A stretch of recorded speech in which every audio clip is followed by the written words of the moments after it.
It's always a great time of year to equip your home or business with a generator. Here to tell us all about how you can be prepared at all times of the year is Billy Wingate from WingatePower. Thank you so much for having us. Thank you for coming in. Great to have you here today. Okay, let's talk about hurricane season. We fared pretty well this year, right? How did Charleston residents fare with power outages and preparedness this year? They did very well. There were some outages in local areas and designated areas, but we didn't have no storms or anything, so nothing severe. So it wasn't that drastic for us. So they fared fairly well.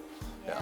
Now they did get a little worried and concerned, which helped them pull the trigger to go ahead and buy a generator and go ahead and get it installed because the peace of mind is what they're looking for. So generator sales have really been soaring in the Charleston area. Why are Charleston residents so eager to protect their homes and businesses with generators?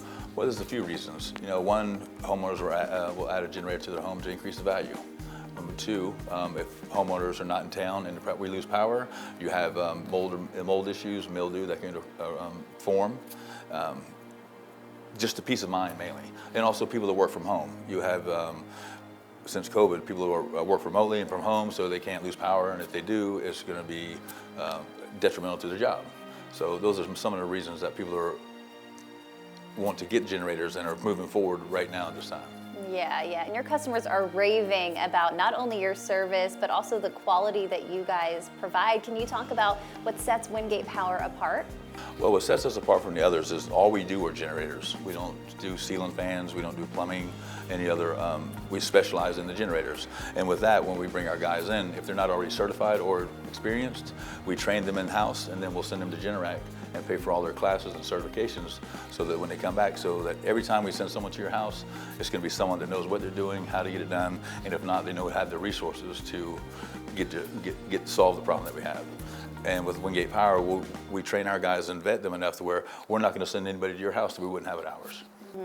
I love that. And of course, viewers are probably wondering, how much does it cost to install the generator, to maintain the generator? What can you tell us? Well, of course, it's going to be different for different areas, different situations. You got size would be one, location, elevation if it need to be raised or lowered. But for, I say, a standard installation, you're looking from $13,000 to $15,000, depending on the size of the generator and where it's located from the electrical panel and so forth. They can get increase in value for a stand or different locations and engineering and so forth. Yeah, and of course that peace of mind is just priceless, right? Absolutely, and that's what most people, a lot of people, that's the first thing they say is the peace of mind. Yeah. Just knowing they work out of town and their wife lives here, they don't want to be, or they work for the hospital or a police or a first responder, so if there's a storm, they're not home, but their family is, and they want to make sure they're okay while they're not there. Yeah, you're keeping Charleston going. We're trying to, yes, absolutely, yeah. Visit WingatePower.com to check out their free generator guide and to schedule your free in-home consultation. And as a bonus for our viewers, Billy is going to take $500 off the cost of your generator, as long as you're one of the first 5 people that mention Palmetto Life when you schedule your consultation. Visit WingatePower.com now.